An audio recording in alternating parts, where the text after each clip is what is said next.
বিসমিল্লাহির রহমানির রহিম। আসসালামু আলাইকুম। সুপ্রিয় ছাত্রছাত্রীবৃন্দ, সরকারি হরিয়ানা কলেজ আয়োজিত রিসার্চ মেথোডোলজির এই অনলাইন ক্লাসে তোমাদের আমি স্বাগত জানাই। আজকে আমি যে ক্লাসটি শুরু করব এটি মূলত গবেষকদের ক্লাস, অর্থাৎ যারা বিবিএ এমবিএতে থিসিস সাবমিট করতে চাও, এমফিল পিএইচডি পোস্ট ডক্টরালে গবেষণা করতে চাও, তাদের জন্য এই কোর্সটি গুরুত্বপূর্ণ। তা আমি আজকে রিসার্চ মেথোডোলজির আজকে আমরা আলোচনা শুরু করব, এবং এখানে পুরো লাইফ লং গবেষণার কাজেও কিন্তু এটা তোমার প্রয়োজন হবে আর কি। তা আমরা আজকে আলাপ করব the role of business research, অর্থাৎ ব্যবসায় গবেষকের ভূমিকাটা কী আর কি। আর প্রথম আমরা জানব যে রিসার্চ কি। In general sense, research means search for knowledge বা জ্ঞানের অন্বেষণ। On the other hand, research is a systematic and scientific investigation. অর্থাৎ রিসার্চ বা গবেষণা হচ্ছে একটা পদ্ধতিগত বৈজ্ঞানিক অনুসন্ধান। এখন এখানে দুইটা শব্দ আছে, রিসার্চ অর্থাৎ পুনরায় কী করা, সার্চ করা আর কি। তাহলে research means to observe phenomena again and again from different dimension.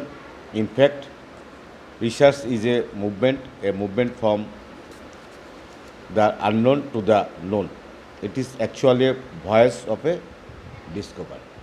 তাহলে আমরা বুঝলামই যে গবেষণা মানেই হচ্ছে অর্থাৎ একটা আননোন জিনিসকে আমরা কী করব, সবার সামনে তুলে ধরবো, একটা নতুন জ্ঞানের দিগন্ত উন্মোচন করব।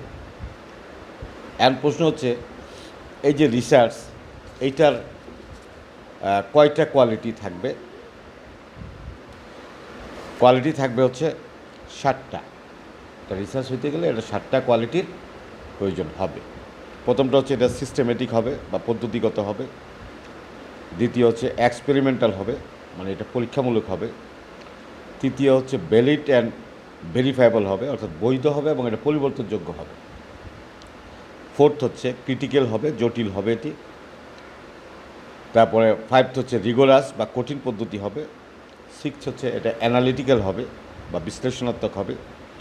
7 হচ্ছে এটা রিপ্লিকেবল বা অনুকরণযোগ্য হবে। তাহলে রিসার্চ যে ক্যারেক্টারিস্টিক্স অফ রিসার্চের গবেষণার বৈশিষ্ট্য হচ্ছে এই 7টি বৈশিষ্ট্য তার থাকতে হবে। এখন প্রথম হচ্ছে আমরা রিসার্চ কত প্রকার বা টাইপস অফ রিসার্চ।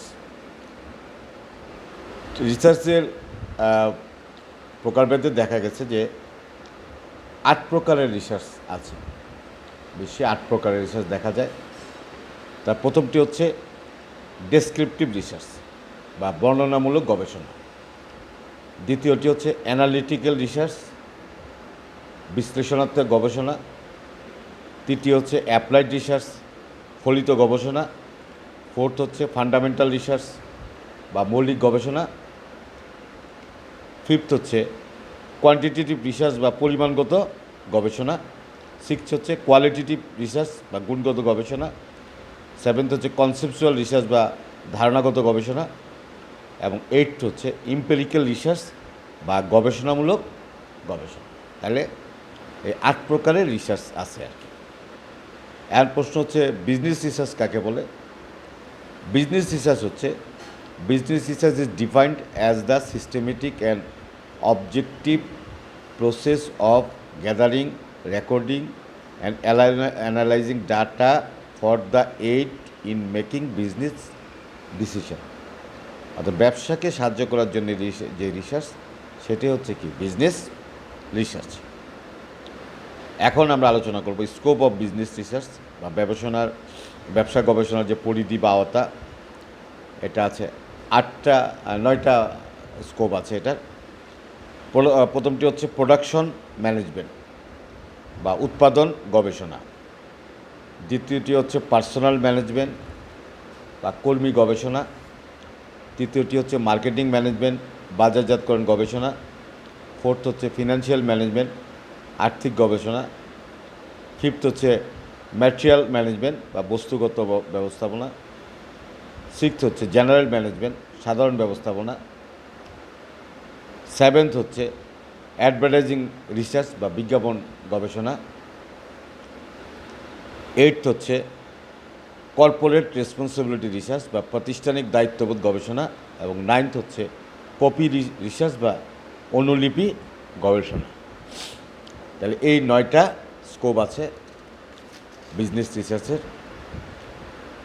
তারপর আমরা আলোচনা করব objectives or necessity of business research, অর্থাৎ এটার কি প্রয়োজন আছে, ব্যবসা গবেষণার প্রয়োজনীয়তাটা কী। 10টা এটার প্রয়োজন আছে। প্রথমটা হচ্ছে টু ডিসকভার নিউ ফ্যাক্ট, নতুন বাস্তবতা আবিষ্কার করা। To discover new theory of knowledge, জ্ঞানের নতুন তথ্য আবিষ্কার করা। টু অ্যানালাইজ অ্যান ইভেন্ট, ঘটনা বিশ্লেষণ করা। To find out solution to scientific problem, সমস্যার বিজ্ঞানসম্মত সমাধান খোঁজা। 5 হচ্ছে to solve specific business, industrial and social problem, সুনির্দিষ্ট কোনো ব্যবসা, শিল্প বা সামাজিক সমস্যার সমাধান করা। To verify and test important facts, গুরুত্বপূর্ণ ঘটনার যাচাই এবং পরীক্ষা করা। To run business smoothly and systematically, সহজ এবং পদ্ধতিগতভাবে ব্যবসা পরিচালনা করায়। টু গেট ইন্টেলেকচুয়াল জয়, বুদ্ধিভিত্তিক আনন্দ পাওয়ার জন্য। To help the mankind in solving the problem, সমস্যার সমাধানে মানুষকে সহায়তা করা। To analyse the data for discovering Trends, প্রবণতা আবিষ্কারের উপাত্ত বিশ্লেষণ করা। তারপর আমরা আলোচনা করব সিগনিফিকেন্স অফ রিসার্চ বা গবেষণার যে তাৎপর্য আছে, এটা আছে 8টা তাৎপর্য আছে বা সিগনিফিকেন্স আছে। প্রথমটি হচ্ছে সলভিং প্রবলেম বা সমস্যার সমাধান। দ্বিতীয় হচ্ছে ডিসিশন মেকিং বা সিদ্ধান্ত গ্রহণ। থার্ড হচ্ছে সোশ্যাল সায়েন্টিস্ট বা সামাজিক বিজ্ঞানে এটা ব্যবহার আছে। ফোর্থ হচ্ছে বিজনেস অ্যান্ড ইকোনমিক্স, ব্যবসা এবং অর্থনীতিতে ঘটনা আছে। ফিফথ হচ্ছে গভর্নমেন্ট পলিটিক্স বা গভর্নমেন্ট পলিসিস, সরকারি নীতিমালা এটার কাজ আছে। ইন মার্কেট সেগমেন্টেশন বা বাজার বিভক্তকরণে এটি ব্যবহৃত হয়। ইন প্রোডাক্ট ডেভেলপমেন্ট, পণ্য উন্নয়নে এটি ব্যবহৃত হয়। ইন মার্কেটিং, বাজারজাতকরণে এটি ব্যবহৃত হয়। তারপরে আমরা যেটা আলোচনা করব যে নেচার অফ বিজনেস রিসার্চ বা ব্যবসা গবেষণার প্রকৃতি কীরকম। এটা হচ্ছে 10টা প্রকৃতি আছে। এটা হচ্ছে to gather new knowledge, it place emphasis upon the discovery of general principles. Third হচ্ছে it is an exact systematic and accurate investigation. Fourth হচ্ছে it uses certain valid data gathering devices. Fifth হচ্ছে it is logical and objective. Sixth হচ্ছে the researcher eliminates personal feeling and preferences. Seventh হচ্ছে it endeavours to organise data in qualitative terms. Eighth হচ্ছে research is patient and unhurried activity. Ninth হচ্ছে research is carefully recorded and reported. Tenth হচ্ছে conclusion and generalisation are arrived at carefully and cautiously. তারপরে আমরা আলোচনা করব যে ব্যবসা গবেষণা বা বিজনেস রিসার্চের যে লেভেল আছে, দুইটা। একটা হচ্ছে বেসিক বিজনেস রিসার্চ আর একটা হচ্ছে অ্যাপ্লাইড বিজনেস রিসার্চ। তারপরে আমরা আলোচনা করব যে লিমিটেশন অফ রিসার্চ। 4টা লিমিটেশন আছে। Formation of research aims and objective, গবেষণার লক্ষ্য এবং উদ্দেশ্য গঠনে অনেক সময় সমস্যা হয়। Choice of data collecting method, উপাত্ত সংগ্রহের পদ্ধতিতে অনেক সময় প্রবলেম হয়। Implementation of data collecting method, উপাত্ত সংগ্রহতে প্রবলেম হয়। স্কোপ অফ ডিসকাশন, আলোচনার সুযোগও এই প্রবলেমটা হতে পারে। তারপরে the role of research in business, ব্যবসায় কী ভূমিকা আছে রিসার্চে, তার 4টা ভূমিকা আছে। টেস্টিং অফ নিউ প্রোডাক্ট বা নতুন পণ্যের যাচাইকরণে। তারপরে উপযুক্ত ডিস্ট্রিবিউশন চ্যানেলে বা উপযুক্ত বন্টনের নিশ্চয়তায়, ইনহাউস ট্রেনিংয়ে বা আভ্যন্তরীণ প্রশিক্ষণে, অ্যাভয়েড ফিউচার ফেইলার, ভবিষ্যতের ব্যর্থতা পরিহার করতে এটা ব্যবহার করা হয়। আর বেসিক আর অ্যাপ্লাইড রিসার্চে কিন্তু পার্থক্য আছে। বেসিক হচ্ছে ইউনিভার্সাল অ্যাপ্রোচ, আর অ্যাপ্লাইড হচ্ছে স্পেসিফিক অ্যাপ্রোচ। তারপরে ইউজে, প্রাইমারি গোলসে, ইমিডিয়েট এবং ল্যাঙ্গুয়েজে এটা ফারাক আছে। এই ফারাকগুলো কিন্তু আমাদের অবশ্যই কী করতে হবে, জানতে হবে। তারপরে ডেসক্রিপটিভ রিসার্চ এবং অ্যানালিটিক্যাল রিসার্চও পার্থক্য আছে। যেমন ডেসক্রিপটিভ রিসার্চ হচ্ছে fact finding and use in it and difference survey method, আর অ্যানালিটিক্যাল হচ্ছে collection data and analysed and explain on it আর কি। তারপরে এটা বিভিন্ন দৃষ্টিকোণ থেকেও কী আছে, পার্থক্য আছে। তা কোয়ালিটেটিভ রিসার্চ এবং কোয়ান্টিটেটিভ রিসার্চেও পার্থক্য আছে। যে কোয়ালিটেটিভ রিসার্চ হচ্ছে টেক্সট বেসড, আর কোয়ান্টিটেটিভ রিসার্চ হচ্ছে নাম্বার বেসড। তবে অন্যান্য দৃষ্টিকোণ থেকেও এটা যে পার্থক্য আছে, এগুলো কিন্তু কী করতে হবে, আমাদের অবশ্যই জানতে হবে। তারপরে কনসেপচুয়াল রিসার্চ এবং এম্পেরিক্যাল রিসার্চেও পার্থক্য আছে। যে conceptual research is related to some abstract idea or theory, আর এম্পেরিক্যাল রিসার্চ হচ্ছে অবজারভেশন অর এক্সপিরিয়েন্সের উপর আর কি। আচ্ছা, তারপরে আমরা আলোচনা করব যে research is a scientific method. এটা এক্সপ্লেন করার জন্য আমরা কেন রিসার্চকে সায়েন্টিফিক মেথড বলবো, তার জন্য 7টা কারণ আছে।